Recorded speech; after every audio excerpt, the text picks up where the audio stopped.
Oh, we don't get a countdown today. All right, cool. And we're live.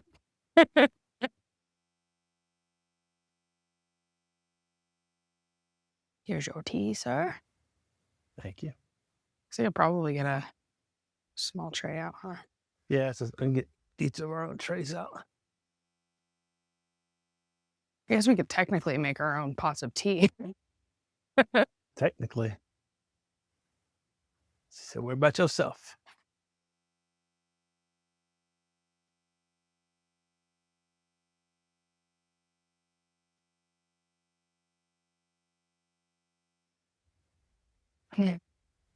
Thank you.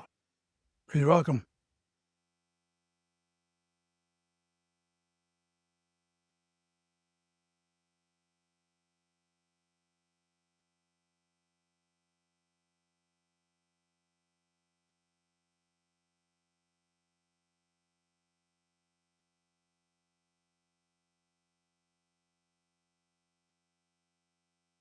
That was a 5-minute steep.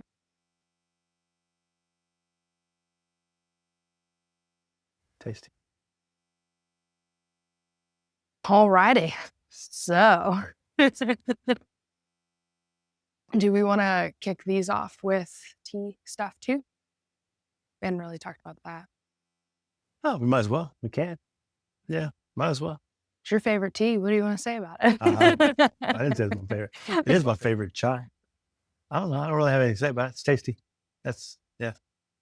Chai is nice. It's cool here in Montana today. So today, it's been that way all year so far. Blizzard 3 days ago. The chai is nice because it feels warming. Just had a little lunch, so get a little warmth in the belly. Yerba mate. A little caffeine.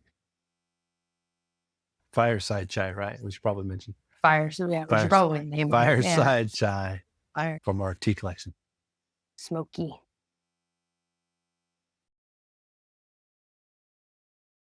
So this will be, we've done a couple episodes for our other, let's just talk about it. We started 2 podcasts. Our podcast adventure. Other podcasts.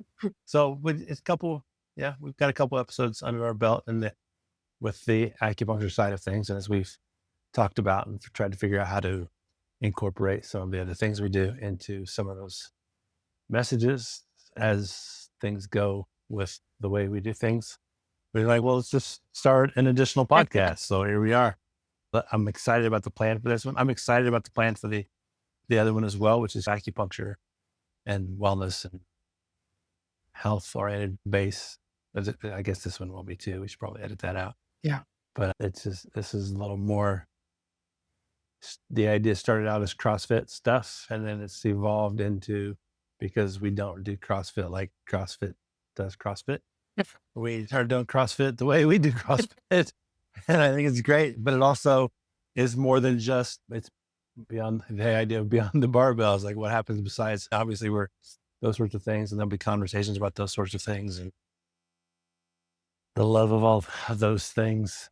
And there's more than just that happening in our CrossFit space. So it's a better way to leave space for some of the life stuff beyond just. I think it's important to note, anybody who knows us knows that we have a history of doing multiple, we run like 5 social media accounts for, right, all the different branches of the things that we do.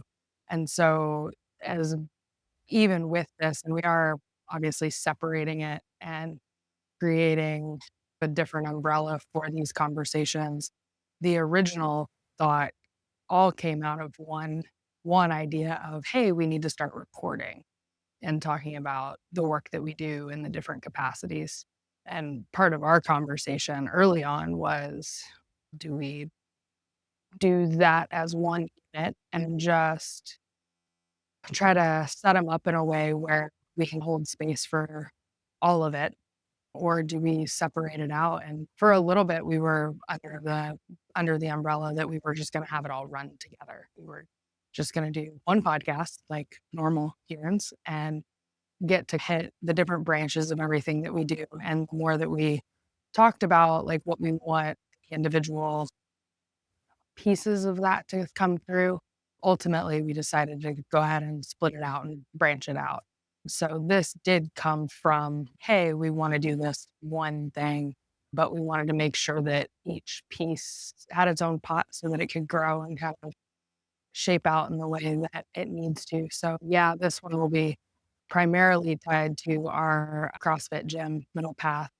And there will be a little, we were chatting the other day, there will be a little bit of overlap between the two, but this one's going to be more fitness and movement and coaching and differently than the acupuncture. We're going to deep dive into just more nuts and bolts of that. So it'll be interesting if you're following along with one or the other, or both. There'll probably be a little bit of a blending there as well.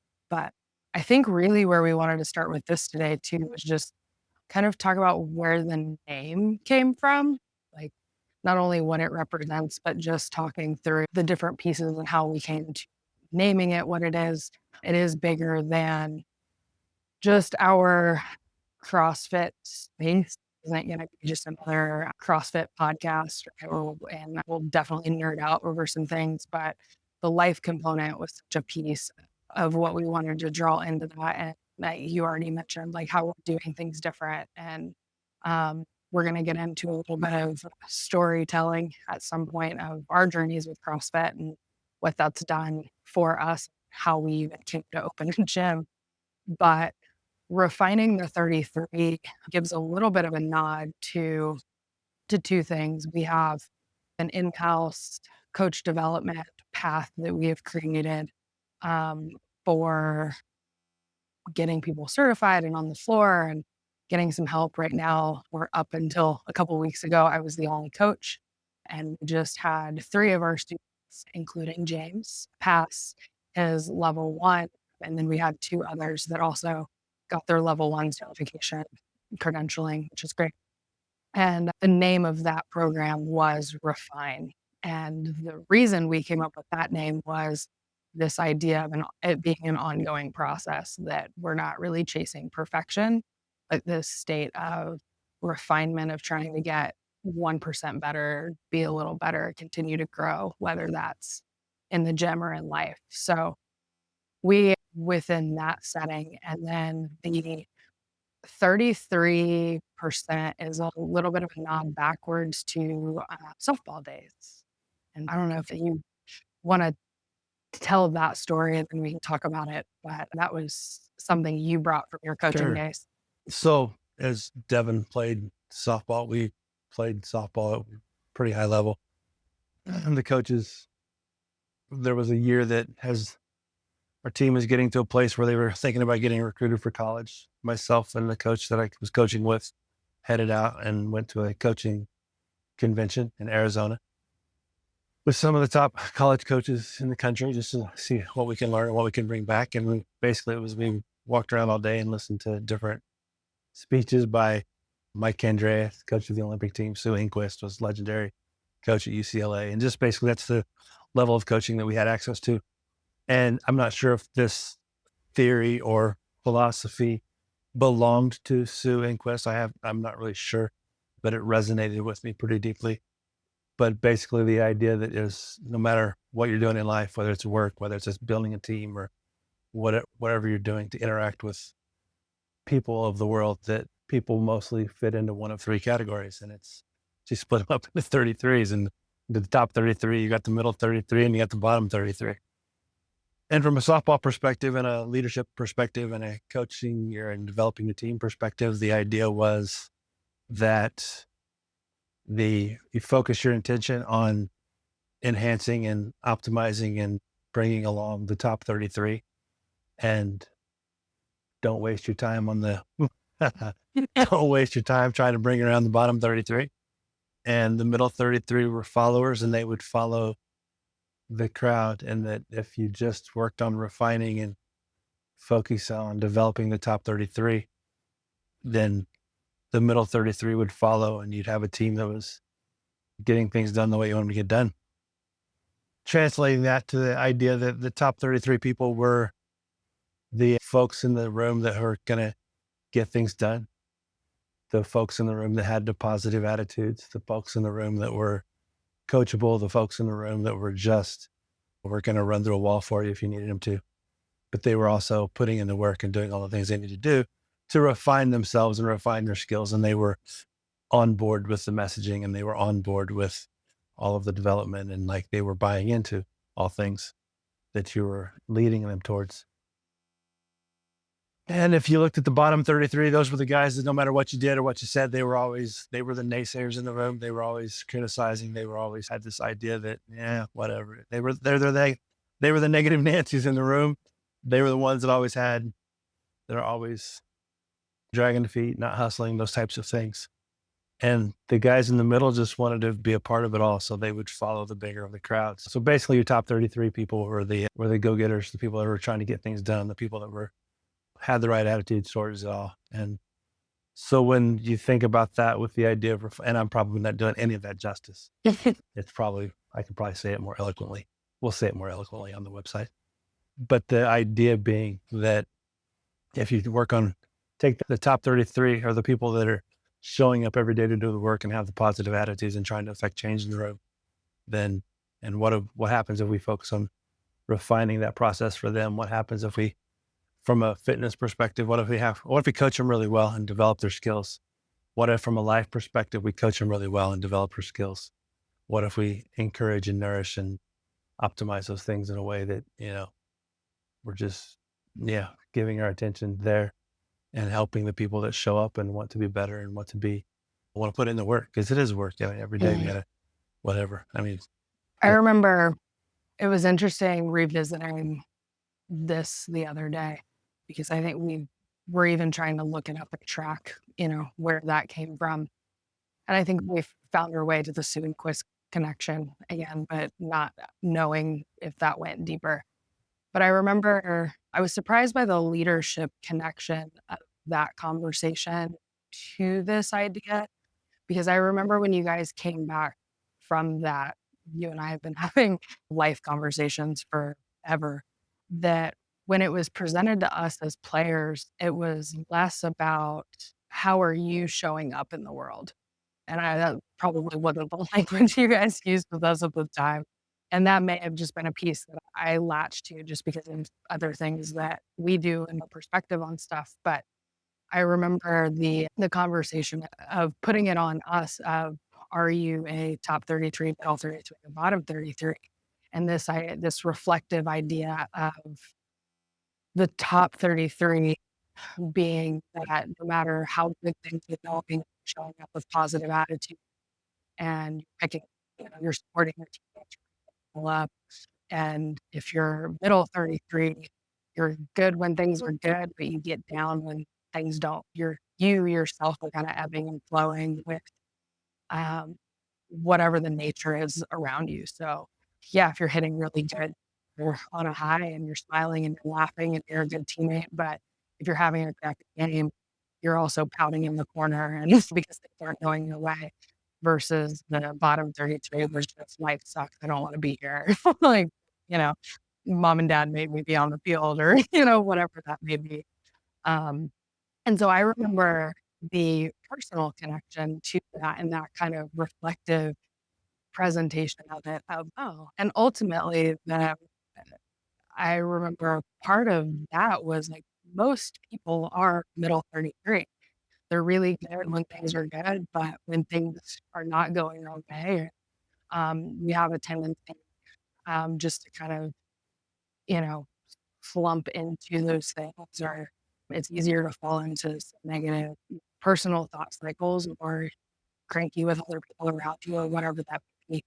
And so it's interesting putting this method out because I think the goal for you as an individual is you want to be in the top 33%, right? And you want the people around you to see you as the top 33. Um, but are you really? Which is an interesting honesty you gotta have with yourself around just life in general. Yeah, and connecting that to the gym, like showing up every it's not a reflection directly on our peers, and we have some that doesn't matter what's going on outside or their lives, they show up, they're here, they're excited, they're enthusiastic, they're ready to be here, and then there's other days where it's a little harder and it's, "Hey, is everything okay? You seem a little cranky today. Is everything okay?" and whatever that may be, and that's not a judgment, right? That's life. And I think is why most people fall into the middle 33. I don't know, thoughts on that, but it's, I think, rare to find true top 33 people, and that's the goal, right? The idea of refining and working towards that. We definitely don't wanna be living bottom 33 as the world sucks, even if the sun is shining and it's somebody compliments you and you're like, "Ah," and then the backfill is, "Yeah, but I did do X, Y, Z," right? We're just constantly kind of stuck in that negative times, zone. But we can fall in rise to any of them too. It was intended to be fluid as well, right? Where are you living most of your days? We're top 33 today. Tomorrow we're bottom 33. It doesn't, that That's what you're doesn't trying mean to that say. means you're not top 33, Smack dab in the middle. right? I think part of it is, I think it's important too, to know this isn't like a scoreboard thing. This isn't like I'm top 33% of my class or I'm top, it's really, it's more of an attitude. And am I showing up? Am I staying positive? Mine's Am I having a positive attitude as I work through the struggles? Because we all have struggles. And that piece of it, I think, is important to come through because it's not even I'm better than you're because you're not even thinking about it that way. It's just how was the approach you're taking to life? I think part of the important, this is how easily and quickly the overlap's going to fall into it. It's the mindfulness piece. It's like when things aren't going the way we would like them to go or they're not ideal. Do we have the ability to take a step back, take a deep breath, assess the situation, and start moving forward again with a positive outlook, mindset, plan, whatever that happens? It doesn't mean everything's all sunshines and rainbows. It means that when things get a little tough and things don't go the way we want them to, like, how are you responding? How are you responding to adversity? And yeah, I think that's an important piece of the idea of top 33. It's not necessarily all of what this podcast is going to be about, but I yeah, do think it's important to understand that's where it's coming from. It's not even a ranking system. We can all be top 33 if we try. It's also about the people we surround ourselves with. We can probably, if we've done a good job explaining it, you can probably look around you and notice, you can probably point out who the top 33 people are in the room. You can probably point out it's easy to find the bottom 33 people in the room. yeah, And you also know the ones in the room that kind of ebb and flow with what's going on around them. So that's part of it. And then the invitation and the challenge with this is to to talk about it from a perspective of, great, like, what do we do? How do we make sure that we're one of the positive forces in the room and we're having an impact on our own lives and on the people around us? Because ultimately, if we're ebbing and flow with what's going on, we're reactive to what's going on. And we want to have a and flowing. ebbing and flowing. We want to have a little more control so that we're not the windsock out there just blowing around based on what the weather's doing. So Yeah. I think that's an important piece of it. And how do we, if we feel like that's who we are, this is about how do we continue to refine that with thoughts, ideas, perspectives, and all of that sort of stuff. But we know from our other hats as doctors of acupuncture and Chinese medicine that the personal development work is always ongoing, as wonderful as it would be for us to be able to tell our patients. They're like, "Hey, there's a finish line in sight." There's not, which I think is why we gravitated so heavily towards the word refine, because it gives room for, it's not saying that anything is progress and betterment, and that is gonna mean something different to each individual person. It's gonna mean something different to coaches who are wanting to coach their athletes better. It's gonna mean something different to the athlete who's trying to improve their skill, and it feels less, not that it can't be forceful, but it feels more like an invitation rather than this thing that we're trying to accomplish and do, which is interesting being a very, like, goal-oriented person, right? It's let's just do it, but refine refining, evaluation, and improvement, and change, and pivot, and all of these things, but also just a steady progress rather than a goal to accomplish. So, gotta I've always had it in my head anyway. It is that be better, 1% better today. I Yeah. had a conversation with a patient this morning, and one of the things that come up with was around the idea of anything I've ever done, I failed at. And we're starting this journey and starting this process. And the one thing I wanted to make sure I shared before they left the room was like, you're not going to fail at this. The only way to fail at this is to not show up for yourself, whether that's here and do the work and all of those things. That if we have the attitude that if we just get up and do the work and keep trekking along on whatever this path is, that we can develop the tools and find the tools we need to refine it all Yeah. and get there and be in a place where it may not be, it's not going to be a light switch either. It's not as simple as just turning something on. There is a level of, we have to show up for it, and then we have to take a step back and assess and take inventory. And then we have to lean back into it and see what else can we do? How do we, and ultimately, especially when we consider the other hats we wear, ultimately the goal is joy. It's not this, again, it's not a scoreboard thing. It's what does it look like to show up for myself and find happiness in the world and in my life, in my relationships, in my work, in my day to day, in my workouts. Yeah. You're not showing up here. Uh, if you're in our gym, you're probably not making it to the games this year. Sorry, guys. We love you, But, Han. but you're winning. You win because you show up and you're Well, doing the work and you're getting better and your squats are getting deeper. The 85-year-old who just joined us she's increasing her weight on her movements today. It's about progress, not perfection. How do we do that? And how do we keep the mindset in front of us that keeps it positive and keeps us winning? so that's So, what so, we're getting into.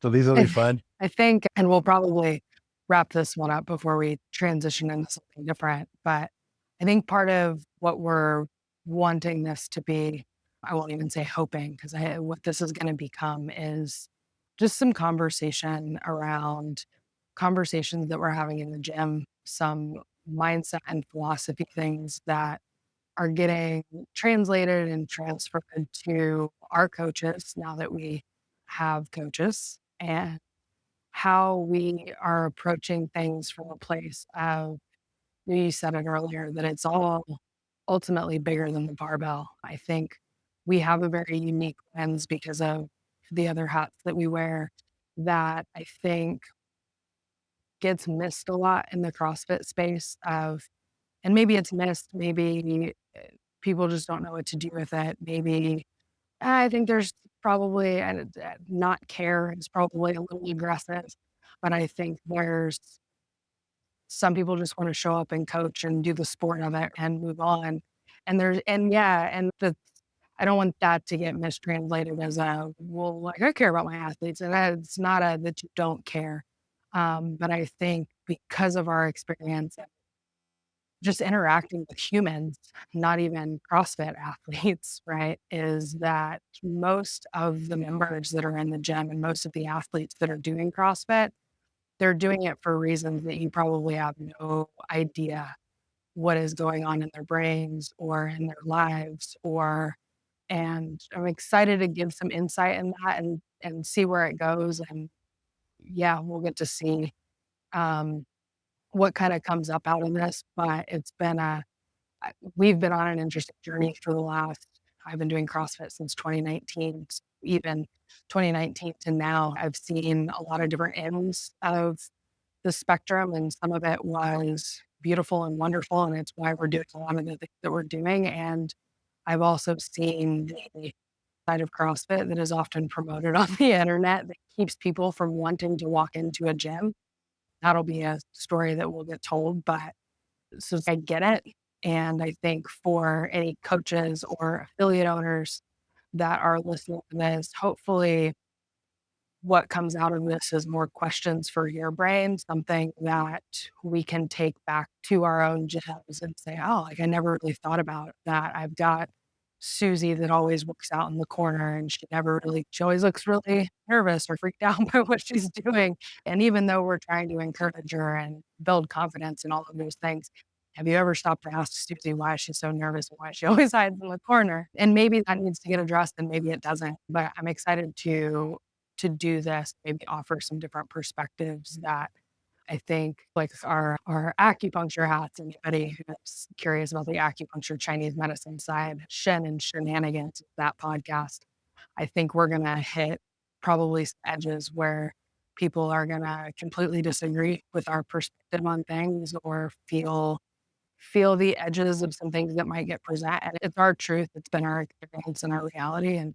it's gonna be what it's gonna be. But I'm excited to dive into this and just share a little more. So hopefully this gives some insight into what we are gonna be doing with this project, and we will dive a little farther as we go.